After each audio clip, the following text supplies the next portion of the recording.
Hello, everybody. I'm Tyler Edlin. This is another Brush Sauce Theater critique. Adam is Hello, once again joining me, hello. and the theme this month is the Frozen Throne. I kind of left it Yes. open to interpretation from there, and just kind of gave everybody just that a theme to play off of. Yeah, So we're gonna go just left to right, top to bottom. Feel free to skip ahead if that's what you desire, but I feel there will be something everybody can learn from everybody's piece. yeah. A lot of variety. A lot of variety this week. All right, we're gonna start off here with Raven's submission. Nice to see you submit, Raven. All Very right. cool. My initial reaction to this is that there's a clarity issue. Hmm. Everything, the only thing like that I can really visibly see in all honesty, and especially at a close and quick glance, is the figure emerging from the Hmm. light door. That's because you have warm on cool, dark Yeah. on light. Everything over here is It's I dark on have dark. it's guess at Yeah. best. It looks like is a beast. I can see two eyes, but again, I'm really searching. Hmm.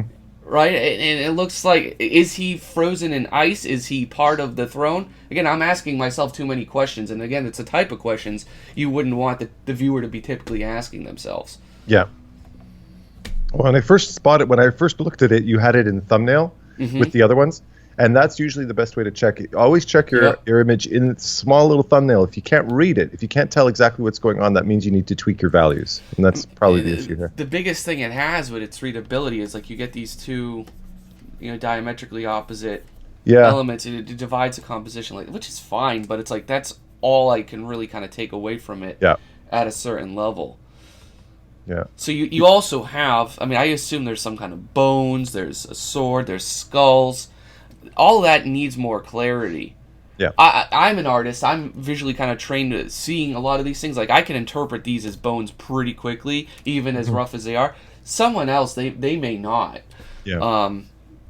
So clarity would be my overall tip to really help with that. And there's a lot of things that go, for me, Adam, underneath the umbrella of clarity. That's edges, that's Yeah. value grouping, that's brushwork. Hmm.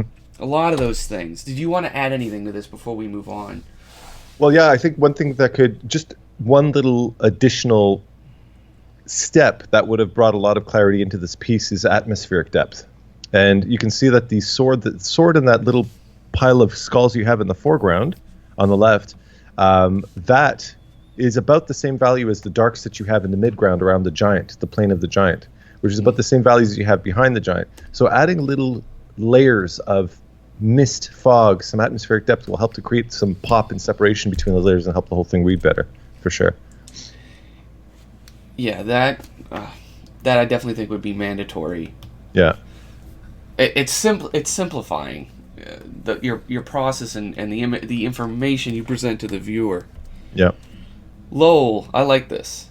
yeah. Thematically quite different, but I mean Yeah, this has got clarity, all the way. Like, yeah, it'd be hard pressed to look at this and not understand what's going on. yeah, This is actually quite nice. yeah. Do you want to start us off on this one? Um, yeah, I'm really digging this. It's got a very Marco Bucci-ish kind of Yeah. light-hearted, colorful vibe to it. Really nice use of light, very clean composition. I think compositionally, there's a few things competing with each other, and there's a lot of you have a lot of this space up in the sky. I would bring that main character a little closer to scale him up and prioritize him a little bit. And you've got that cute dog in the foreground who's slightly overlapping the kid who just got pelted in the face with a snowball. When that's a nice gag, that which attracts a lot of attention. So I would split them up a little bit and stick that kid getting pelted in the face into a negative space so that he's not being overlapped. Because when you overlap things, it deprioritizes them. It kind of cancels them out. So I would move him out of the way. Yeah, you see how everything's kind of sitting on the same plane there? And then you have the one character that's split off. So balancing the characters as abstract shapes and have them balanced throughout the piece is definitely going to help. Just exactly as Tyler was kind of highlighting there. There's some readability issues with everything is overblown, which it typically is, photographically speaking, and even if we observe it and with our own eyes, like on a bright sunny day, you have snow, things are going to be overexposed and you're going to lose edges, but that's where I would recommend people to take their artistic license in a Yeah. form and push and pull shapes and values so you can get readability. Make the Yeah. shadows extra cool. Make the lights in the snow more yellow and warm and pink. And that way you can really help emphasize and push form and lose the overblownness that is the bright white, pure white color that's overtaking this. And I absolutely agree with Adam. The sky needs a little bit of information or something. Maybe like, you know what would really help an image like this? It feels like they are open in an open area that's almost non-existent of everything. If you had perhaps, right, even some sort of tree line in the background, making some kind of rhythm, like that could at least indicate or show that they're, in some sort of field. Or maybe these are buildings, or maybe they're in a park in the middle of the city. Giving more context like that, I think, would help a lot. Yeah. And playing up the snowball fight feel, I think, would also benefit a lot. Have more snowballs coming in from a few. Think of the rhythm, the line, and the direction that you can really play up to make this feel like it's an intense fight. Yeah. Add snow all over the kids' pants. Little things like that could take a very simple idea and really present it in a top form sort of way. Awesome. Yeah. Awesome job though. Yeah, very nicely done. Clarity was not your problem, just a couple compositional hiccups and some balancing of the color. Frozen Throne from, I think this was like their first entry maybe, from Valentia. Cool. What's this? Ooh, very different vibe. This is dark. Very Lord of the Rings kind of vibe here. Very cool. Huh. I've got Link trying to chew on my wires here. I guess this is my deal to start. I like actually this vertical one here on this. Yeah. There's a certain readability and structure to this. Let me try to blow this up for everybody to see. All right, like this is very readable. Like we can see the skull, we can see the eyes, we can see two nice negative That's shapes really nice, actually. Yeah, for I'm the really digging background. And that's what this is lacking. It lacks kind of that clarity and that easy to read structure. And not to say it can't work at all for this, but it's a matter of how you group, how you frame things, and ultimately how they're presented. Like this has got a nice, simple story, a layering of shapes. Everything with this is so sporadic, I would say, kind of chaotic. And of course, we're so far removed as the viewer, as the perspective of the scene itself. It kind of takes that tension away that this original comp had as well. Had you placed the camera down low behind some of these characters, so we're in there participating in the shot, kind of really seeing how big this is, that would have been a lot more impactful, in my opinion.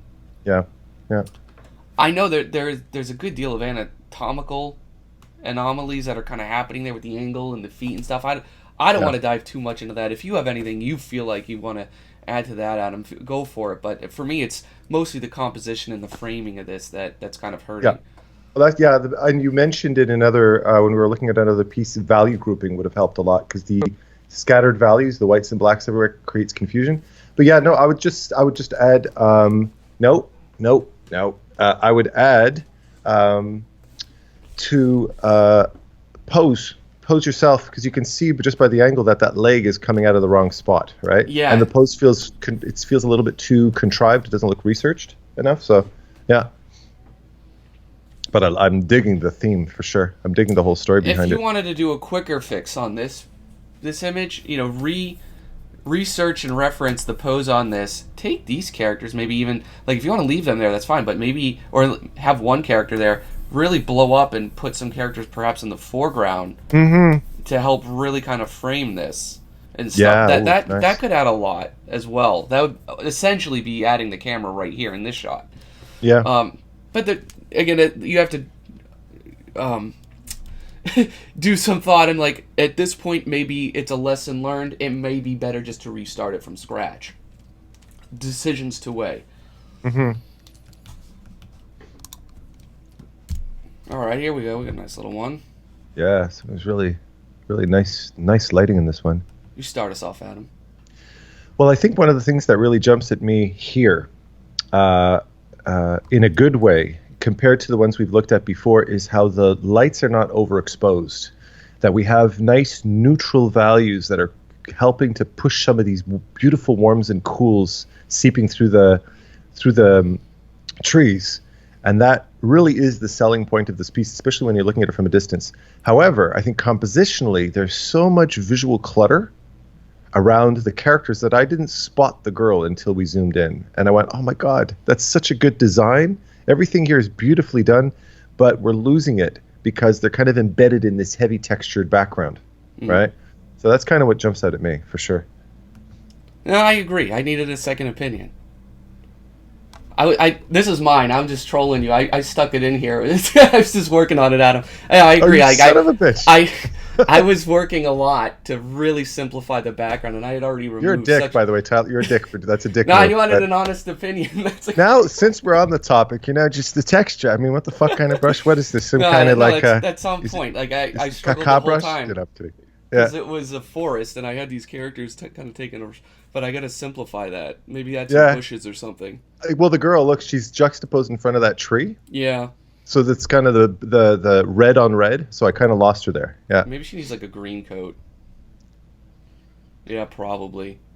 Yeah, it's a little fun thing I whipped up when I was sick the other day. I was working on it on and off.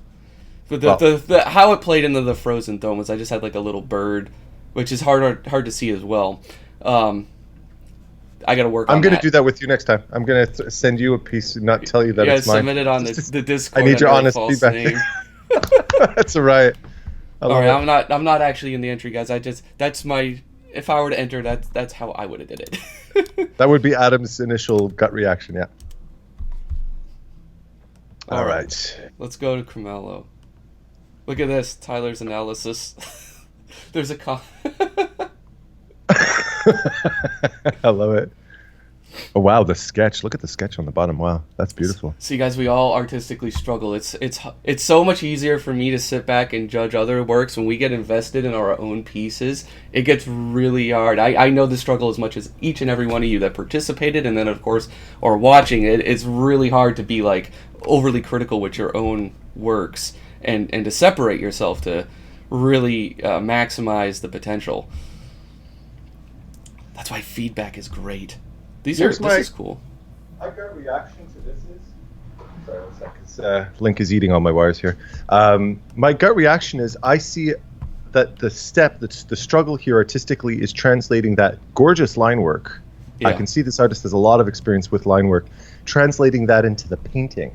Yeah. Right? And what do you see? I don't know. It's lovely. No, that's exactly what it is. The drawing skill is a lot further than the painting. Yeah. I think the theme of Frozen Throne may be slightly missed in this, but I mean, it's still a winter scene. I'm not gonna beat that over. I like the color palette, but yeah, you know what's ultimately suffering for a lot of this is the materials, and technically as a consequence of the material suffering, it's the forms that aren't reading the way you'd want them to. The shadow work, the attention to lighting on the individual elements, that's what's really suffering. And again, it's not in any part due to the drawing or even the composition, really. It's how you're lighting and how you're painting the different elements. I think compositionally it feels a little cluttered. I find just a cropping off the top of the sword, cropping off the top of the head. I would have added a little bit more headroom on top. Like again with this, I like this one a bit more. Like I'm not 100% sure what's going on. Sorry, 1 sec, there. Tyler. Sweetie, I'm recording right now. Okay, I'm recording. We're right, family, man. That's Bloodborne. Yeah, that's Bloodborne. All right. I'll see you in a bit, Pumpkin. Yeah, go ahead. Lucas, stop playing with your cookie, please. But yeah, I think a lot of material studies to just practice the painting in general, I think would help a lot on this. Like everything's drawn well, but then the painting is it's very basic in a way that it needs to get by that sort of initial challenge plateau that there is. Like everything, all the shapes are really drawn, but it's not a lot of it's articulated enough to really make sense with some of the design. It gets to a certain point where it gets very there's a good challenge in making it very convincing. You know what I would add? I'd say one of the challenge that I'm seeing that Chromalo, what I'm seeing Chromalo struggle with a little bit is the pose of that beast. You have him very Yeah. face on, which is always very challenging. You lose a lot of dimension, and if you, whenever you can, try to open up a pose and get more of that silhouette into the shot, because you can see his head kind of blends into the shoulder girdle area, Eh, right? And just shifting that pose, the angle to get a little bit more three-dimensionality out of the pose can help a lot in something like this. And yeah, again, a lot of it has to do with the lighting. Like all of this negative space behind the head, behind the arm. Sorry, there might be some barking and stuff behind. Like all that you can really obscure, and that's what I originally said with the lighting. All the forms feel very flat, and they're Yeah, at a very basic kind of sort of level. yeah. You see, like that, those should be dark. I mean, that's a very graphic, ugly kind of but that's one example of pushing and pulling the forms. Yeah. But keep it up. Do lots of studies from life, lots of material practices, master, just to work on the actual painting side of things. Yeah. The mileage of the paintings. Make your first 100 really bad paintings, because they're always your worst. Yeah. Kiko art. A very different, very teal and orange kind of palette we got going on here. Yeah, very interesting. This is a very interesting setup. Mm-hmm. Let's just take it. You are the best. Oh, you're welcome, Kiko. All right, let's take it like this. I think the readability, like, there's too much very light, bright values competing. Mm-hmm. Right? Like, this is all a light graphic shape. This is all light. The character's all light. I think pushing and pulling different elements. It's also a very dynamic composition. Yeah. And there, I think with that comes a certain degree of challenge to help pull off. Like, I don't know exactly. The problem for me is, like, I don't know what the story here is. He's standing in some frozen water, but it's clearly some kind of object. But it's not clear to me what this object is or why he's standing in this. This is clearly like some kind of iceberg. And then what is their interaction with this? I believe it's a fairy type character, and the person. There's just a lot. Like, I'm not sure what's going on. Mm-hmm. I'd say one of the things that's I was looking at the black and white sketch on the bottom right, and I was comparing it to the final, and there was something that was throwing me off about the placement of the girl, because if you look at her in the finished sketch, in the finished painting, she's making physical contact with him, which shows you that she's tiny.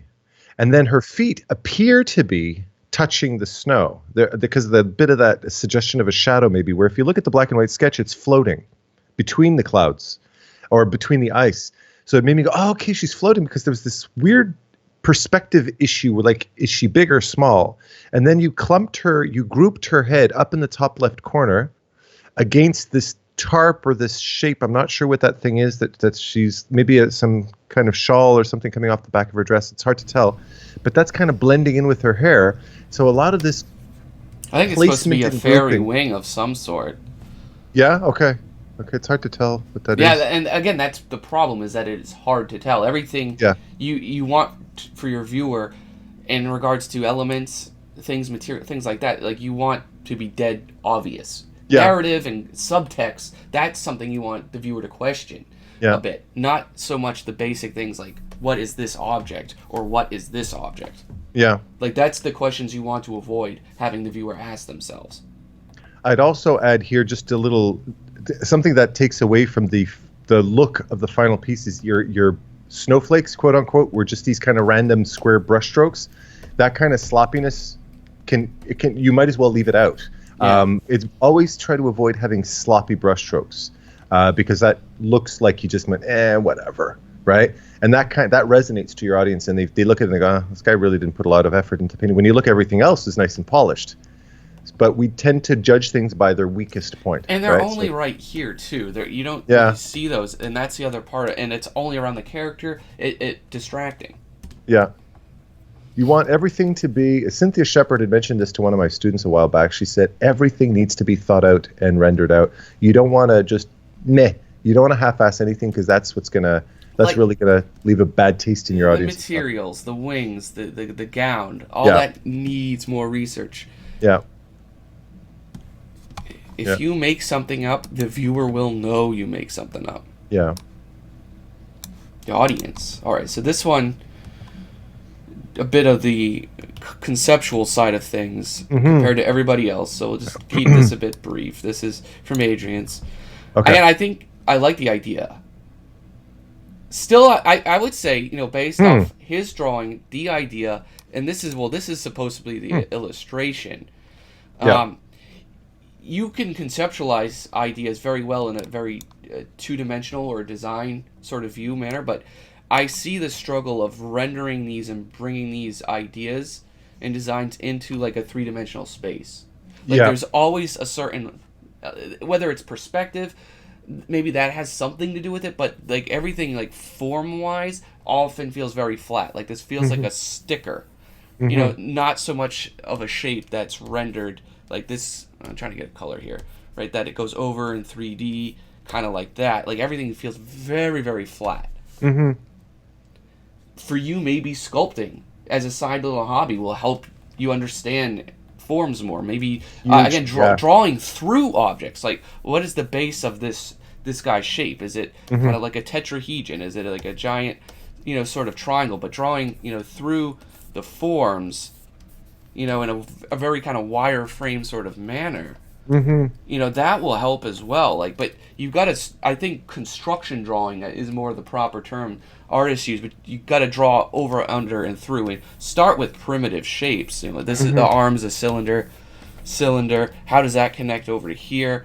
And then you can figure out how to render them and how to connect them and to bring them up. But there's always, again, I mentioned last month some kind of consistency I see in your work because you do submit so regularly. And in this one, it's even more obvious that it is rendering the forms out and making them look three-dimensional. Because like your ideas are really cool. They always are really cool. Yeah. I believe, last month it was grounding your ideas. And I think this is grounded enough. But it's how you're presenting these in a quasi-three-dimensional sort of way that the problem really becomes obvious. Do you want to add anything, Adam? Tyler had said it right there. Your concept is really strong. I love the whole idea of the throne and the Eye of Frost. Sadly, the composition you picked, well, we lose all of it, right? All we get is a beast with a little dot on his head. That's all we can kind of sense out of that. So if you want to pick what it is that you want to make the center of your subject and focus on that. And imagine yourself in a movie where you're a camera and you're focusing in on information that you want your audience to take away from it.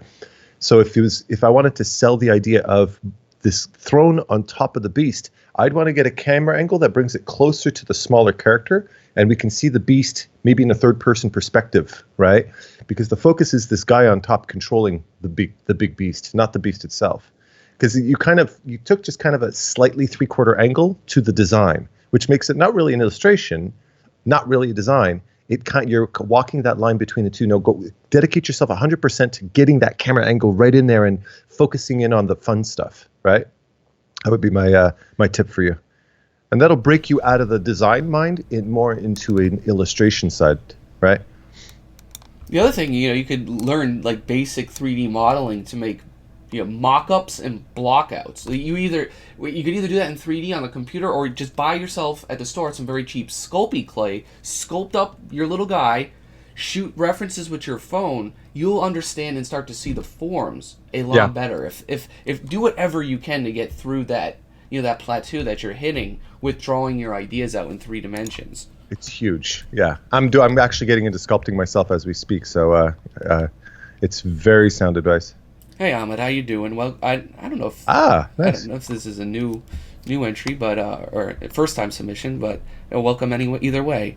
So this is cool. This for me, I think I could tell off the bat what I would do. Like this needs lots of polish. The idea's there. It's all blocked out. There's some nice colors. It's easy to read, but if you look at all the sum of all the little parts, it's extremely rough. Probably for what you're going for. Yeah. reference on all the materials, on the light, that'll go a long way. But yeah, it's mostly, for me, it's mostly the brushwork. Perhaps the character being right here is a little bit odd. I would say it just seems to me like the picture's about this character, perhaps getting to this throne. And there is like a little wishy-washy, but it's not the biggest deal, I would say. Like maybe the character would be better served, being a little bit more in the frame, being like at about right here and about that height.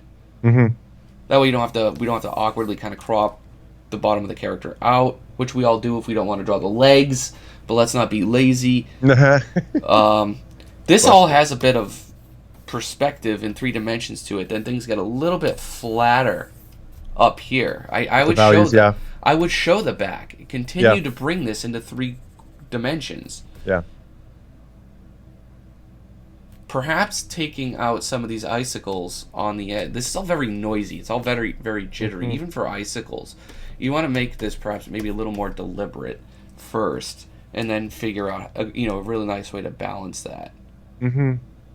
Like this would be like you have dead guys, skulls around here, but they're only right here. Those I think need to be brought into more facets of the image to help set that narrative for the environmental storytelling, because it's like I see that there, but it's like what's that connection to everything else?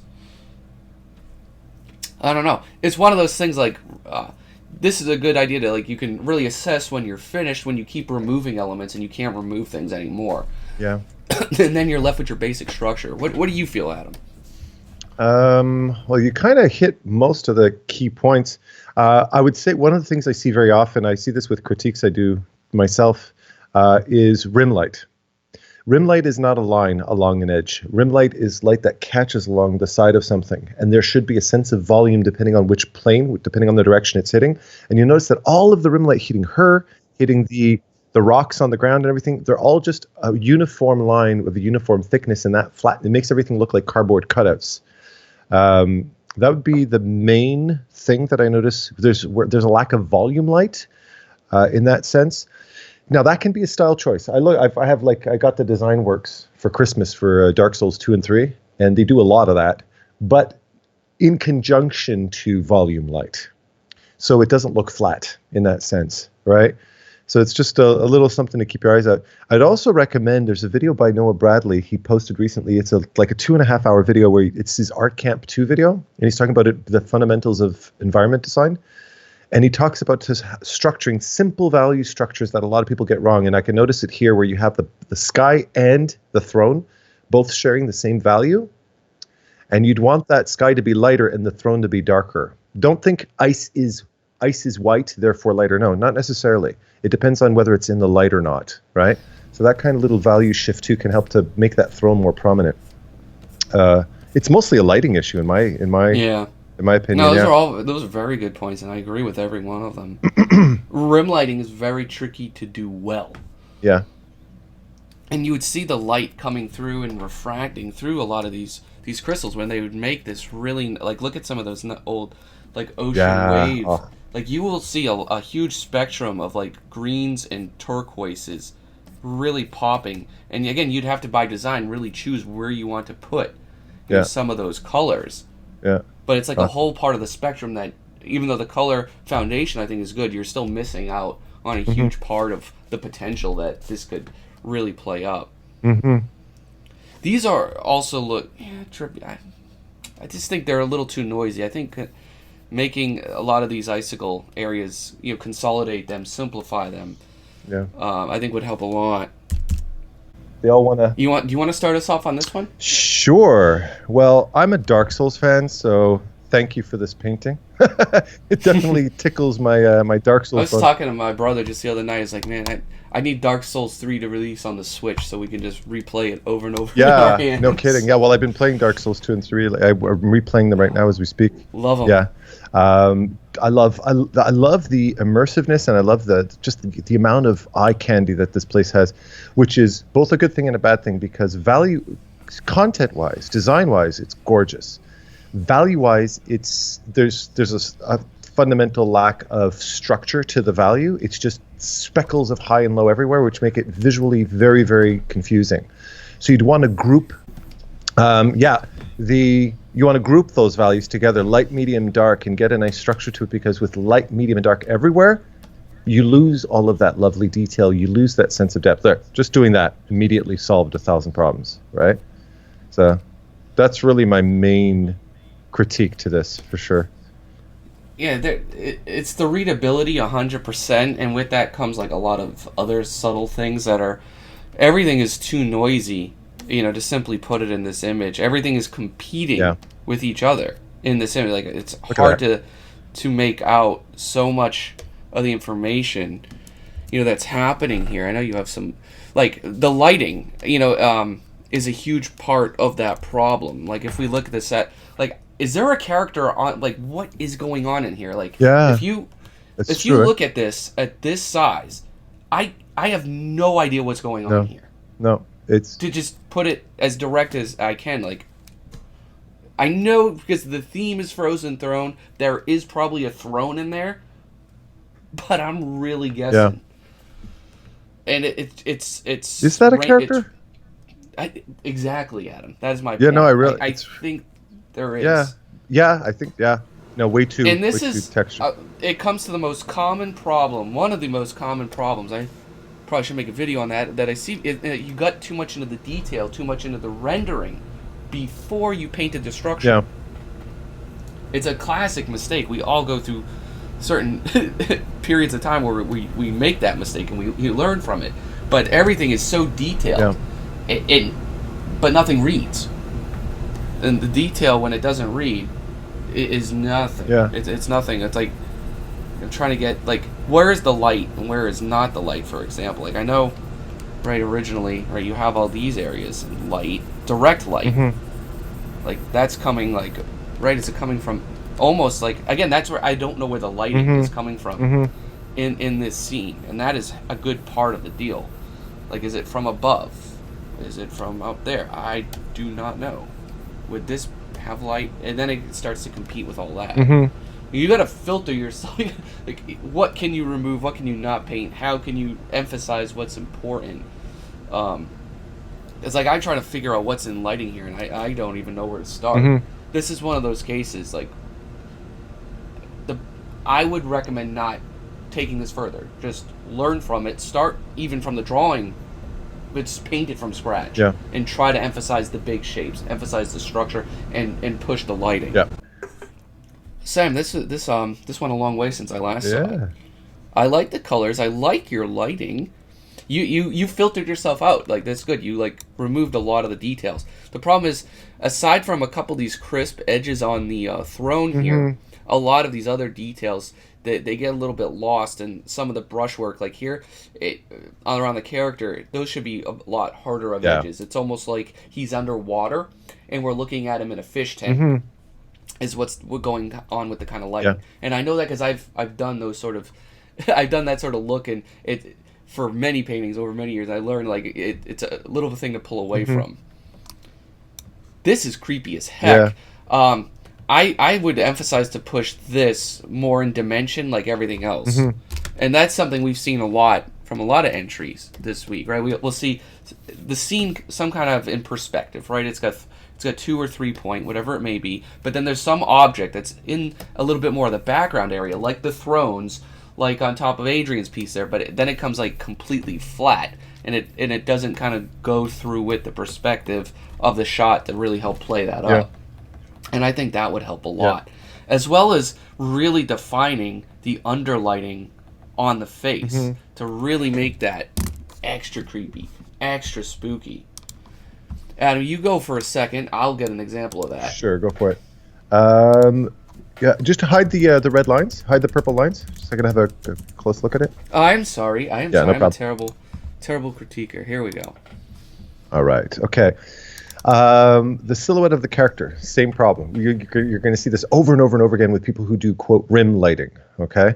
And that is, you just have a uniform thin pen line going around the edge of the form that flattens your form. It turns him into a cardboard cutout by default. So get lighting and actually look in use your iPhone, use whatever you need, and get lighting and try to position it in the same way and see how impossible it is to get a perfect rim light. In a sense, you almost treat it like backlight, as if somebody's standing opposite the sun, and you can see the halo around them, type of thing. But that's one thing to be very careful with. That tends to flatten images a lot. Not to mention, when you look at the light that's hitting the bottom around his hip area, just between his arm and his thing, you see that light is kind of the soft, fuzzy, smoky light that blends the fish tank look I was talking about. That blends in with the smoke behind him, so you don't know if it's smoke or lighting. It's lacking that Adam, definition. I have some examples of rim light since you were the rim light police this month and calling it out as it should. But you can I think this picture really shows what you're trying to explain and that everybody's doing wrong. Mm-hmm. And I would firmly say that wrong. Like, you're making it flat when the rim lighting wraps around the forms. Exactly. And it depends on the surface, it depends on the material, and of course the angle of that light. But as you can see, this would look dreadfully awful if that was a flat line. Yeah. That's not how light works. See how it's catching off the back of his scapula? It's catching his jaw. It's catching his ear. Look at his hair. See how it's catching around the inside of the hair? It's filling in around a little bit. Same thing with the green light. How it's catching off the opposite shoulder. The photographer planned that lighting to create three-dimensionality, and had that green light in that shot not caught the foreground shoulder, it would have flattened the image. So the photographer made a plan. How that rim light hits either the skin or the jacket, the material really dictates a lot of how that rim light's going to look. 100%. Now, for underlighting on your face, and why I feel like what you presented was a missed opportunity, because again, it needs more structure, needs more research. This is what you ought to be looking at, in my opinion, for your reference. Look how creepy these underlighting can make the nicest, sweetest person in the world look like a creep fest. Because it's uncommon, right? We're used to seeing like the top down. So when you see it upside down, it creeps us out, or makes the sci-fi feel too. Sweetie, I'm still recording, Pumpkin. Okay. So that's what I recommend, Sam. Your edges, the rim lighting, and the structure of this face up here. Okay. 1 second, Tyler. The hangout. Ooh, what do we got? Last week's or so, I saw a little earlier version of this. Very cool. We were debating on the exact what this is supposed to express, given this pose and this undone shirt garments. Look at that. Back off. Kind of look at her. What is the subtext going on here? That's hilarious, actually. Yeah. I love this very, very, very, unapologetically fantasy art. I love it. For me, this element, how the composition works with the structure over here, is all. If I had to put like one word on it, it'd be like it's awkward. Yeah. You have the flame being a tangent with the pillar, with these both being kind of like a bit of a tangent with the person. Not the biggest deal. It's not a big deal at all. Yeah. But more so with all that kind of just being at this angle is what's doing it. Everything's at this very forced angle. Whereas like if you're trying to go for 3-point perspective, I would say it's not exactly the best use of it in this particular situation. Because everything has a bit of an awkward tilt to it in that regard. Look at how look at how the thumb on the top balances nicely, because you have opposing angles between the throne and the guy. Here we're having the angles, the character, and the throne all leaning. If you flip this horizontally, it's going to go, holy smokes, everything's going to fall off the page. Just flip that and you'll see how quickly, whoa, yeah. See? And I think it's because of how the camera lens is for this particular level of zoom. You won't see that much 3-point perspective when we're zoomed this far in with the shot. You'll see that something much more wide, much more encompassing, a more of establishing shot. So camera angles and perspective choices, that can play a lot in how an illustration can work. I like the colors. I think the lighting's working for the most part. But I think more detail and research, like the environment itself for these two actors, for your stage, right? Your stage. The background and the environment feels like very much like an afterthought for this particular shot. But the rendering is better than most we've seen. This particular challenge. I don't think rendering is the biggest of your issues here. Some of this red light, maybe having that a little more subtle into the blues. It's almost like too red and then too blue. Maybe more subtle neutral greens to transition to that will help a little bit. But I think just how the character is posed, holding the torch right here along the side of the character. Yeah, it's really hugging his face. That plays back into the awkwardness that I initially mentioned. Mm-hmm. It's just like, again, like you said a couple critiques ago, having that pose be a bit open will really help. Yep. Open like this dude's legs. That's a dude? I don't know. I want to assume so. The legs look a little... Because of the a chest? little feminine. Yeah, okay. I guess it's a A dude. feminine elf man. Oh, yeah, okay. Androgynous elves. I get it. Yeah. Yeah. I guess. I could be wrong, but... Nothing like getting a cold winter breeze. Air things out. Very nice, Kai. Thanks for the visual. Like, You just gotta undo the bathrobe, lay back, damn. air things out. Yeah, I have to go to the mountaintop for this one. Thanks, Dad. All right, here we go. The Frozen Queen by Slavic. Hi, welcome. Ooh, nice. Okay. Now the valleys. Okay, two things that jump out at me. Number one, sparsity. You have everything's everything's stretched out. These small characters are kind of at opposite ends of the canvas, which causes you to lose a lot of real estate. You're kind of dedicating a lot to the path when you have your character sitting off the page and you've got this huge path. I would move them much closer to the queen and crop in a lot tighter than that. Although this kind of has a bit of a video gamey kind of layout feel to it, kind of giving you an idea of paths to go. So to And speak. it does, because the perspective is all wonky and there's a lot going on. There's a lot to unpack, Slavic. The idea is good. The designs, like the design of the character, the design of the room itself is good. The design of the throne is great. I love the stairway. I love the crystals. Yeah. But in terms of representing this as an illustration, a lot of problems. A lot of it is structure things. The perspective. A lot of it's those basics. The lighting, like I know you're trying to show lighting coming in from those back windows to illuminate. That's why this is all light. But then there's nothing consistent with the shadowing and the lighting of that beyond there. Having him just cropping the feet off the bottom here again, that's an awkward choice for most would consider. So it's the framing, it's the composition.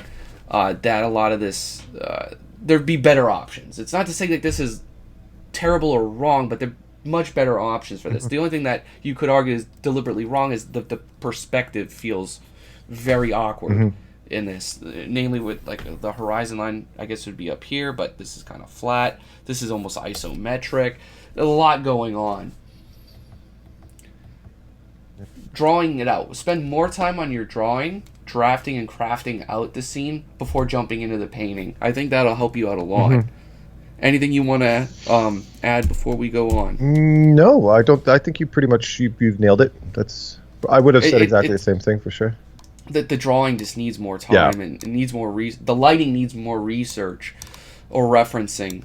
You get movie stills for that sort of shot. You watch any kind of fantasy movie, you'll get a lighting scene, fairly similar.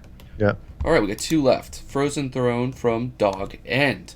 All right, this one's got... I hope that's not your birth name. If it is, well, bless you. This piece is also challenging my masculinity right here. Oh. Yeah. What's here. he picking at there? Frozen Throne. You don't want to know. Frozen Throne. He's picking... So this is dark. A good reference. Look at the references. Yeah, they're picking at his guts. I think they're picking at his guts. Okay. Yep. I'm going to just assume that this guy's dead. Yeah. But his pose is saying otherwise. This is not the pose of a dead man. No. There's a bit of a... I would say this is a bit of a clarity issue, because, the guy's not flinching. I know his leg's frozen in there, which is a good amount of subtext. He's been there for a while, yeah. But I'm sure, he would be swatting that crow if he was alive. Yeah. He would not be letting him peck his gut out. Yeah. So there's a bit of an issue there, I would say, narratively speaking. If he's dead, hunch him over, slouch him. Yeah, and his get color, rid of the too. tension in the arm. He's got too much warmth in his skin tone for a live guy, especially in the ears and face. The first thing that happens is the blood flushes out of him. Yeah, right? There's a bit of a clarity there. But, I like the colors. The brushwork in the skies, I would say, is sloppy. Yeah, the snowflakes, yeah. I kind of like where this is going. There's a lot of potential. but there's some inconsistencies as well that weigh it down. Yeah, and there's this kind of like it almost feels as if there's two, like Tyler had mentioned this in an earlier one. Clean out information that might be confusing. I see the Vikings, I see the king, and it looks almost like you have two different stories going on the same page, and it's kind of hard to kind of connect the two. They're equal emphasis too, Adam, on that note. Like, Yeah. they're the same size, meaning they're the same important. Yeah. Make a hierarchy would often solve some of these problems that Adam's addressing. Yeah, it's true, eh? Yeah. Just, yeah. I would almost treat these as two different. I would have done different stories. Make it either about this or about that. Yeah. If you want to do like a small boat in the background, maybe even like that would be a lot more beneficial to this as an illustration. Yeah, and the other thing is, if there is I'm assuming, of course, there is a connection between the two. If there is a connection, I feel that needs to be narrated to us a little bit more visually, because neither Tyler or I can see that Viking King connection necessarily.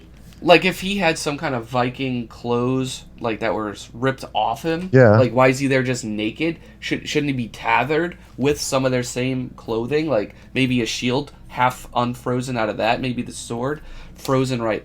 Those kind of subtle subtext things can really help. What are the thumbnails? What was he trying to brainstorm at the bottom? Maybe there's answers in that. They're probably going to be a bit too hard to... just a guy. This is in space. That's insane. Okay.